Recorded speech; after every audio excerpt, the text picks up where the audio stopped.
Senator from South Carolina. I ask unanimous consent to modify the previous order so that the Senate is in a quorum call. I ask for the suspension of the quorum. Without objection, Senator is recognized. Thank you, Mr. President. I ask unanimous consent to modify the previous order so that the Senate remain in executive session until 5 p.m. with all provisions under the previous order remaining in effect. Is there objection? Without objection. Thank you, Mr. President.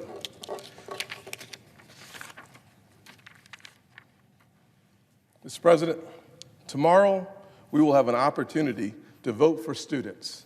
Tomorrow we will have an opportunity to vote for parents. Tomorrow, Mr. President, we will have the opportunity to vote for common sense in the United States Senate.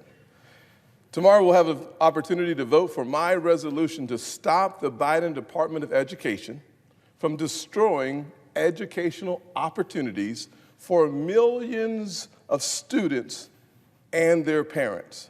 During the pandemic, we saw the devastating impact of prolonged school closures on America's kids, especially kids living in low-income communities. Big labor unions orchestrated these shutdowns, and blue city politicians fell in lockstep. They sided with union bosses over parents, over kids, and over plain old common sense. Now we see the tragic consequences. The 2022 NAEP scorecard shows the largest drop in reading scores for 9-year-olds in more than 30 years. And the first ever drop in math scores, a 7% decrease. We warned them that this would happen. We said, stop. Stop letting labor bosses make decisions. Parents are the ones who know what's best for their kids. They need flexibility. They deserve choice. One of those options should always be high-quality public charter schools. These charter schools continue to outkick their coverage. This year, charter schools only represent 12% of all public high schools, but they make up 22% of the top 100 public high schools in our amazing country. That's nearly 1 out of 4 amazing public schools are charter school, even though only 12% of all schools, all high schools, are charter schools. Think about this. In Colorado, 85% of charter school students met performance standards compared to only 66% of students in district-managed schools. Despite their proven track record of success for students, for parents, and of course, for common sense, the Biden administration continues to attack charter schools. He campaigned against them. And then as soon as he got in office, he directed the bureaucrats at the DOE, the Department of Education, to put new restrictions on charter schools, desperately looking for funding. These restrictions are a slap in the face to parents who are turning to charter schools as a better alternative for their children. Since the pandemic, charter schools have gained 7%. 7%, that's 240,000 more students have chosen charter schools because their parents are able to access common sense for their kids' education path. That means hundreds of thousands of students are better off today than they were before they had this option. These are kids growing up in some of America's most devastated communities, some of America's poorest communities, some of America's most disadvantaged communities. And this is a game changer, not just for the students while they're enrolled in these schools, but this is a game changer for the rest of their lives. This is a game changer for them economically. This is the fastest path to the American dream. What we all hope to achieve one day. This is the game changer that we so often talk about.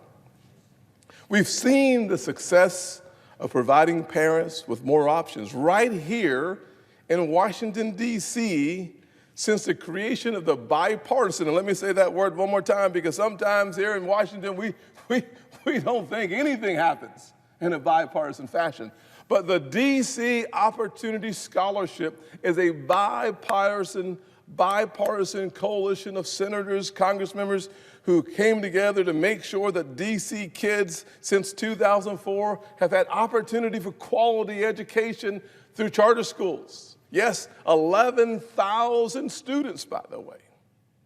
Not 500, not 2,000.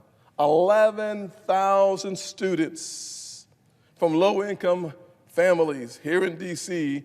were able to receive scholarships to attend the school of their choice, scholarships that were provided by Republicans and Democrats in the Congresses since 2004. Good news, by the way. Good news is that these students attending these remarkable public charter schools graduate 91% of the time. 91% of the time. Compare that to students in the D.C. area that do not attend a public charter school, who are in the public school system. They graduate only 2 out of 3 times. 66%. Wow. I can't imagine a world where my friends across the aisle who stood with me to protect D.C. Opportunity Scholarships would not stand with us today to protect more education options for kids all across America.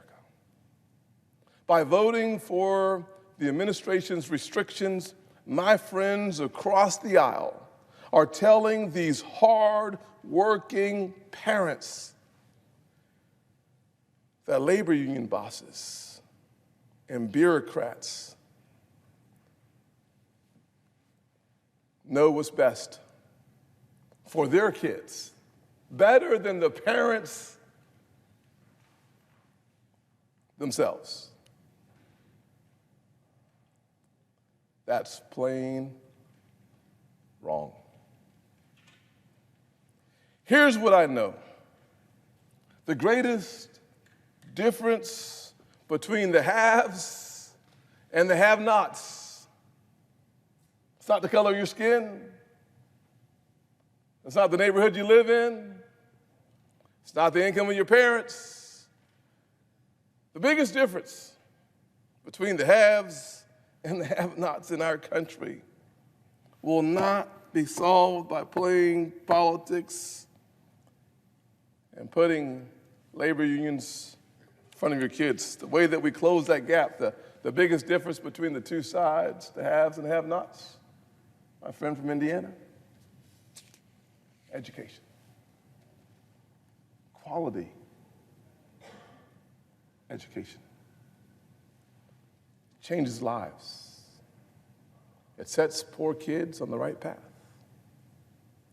I want to do for the kids today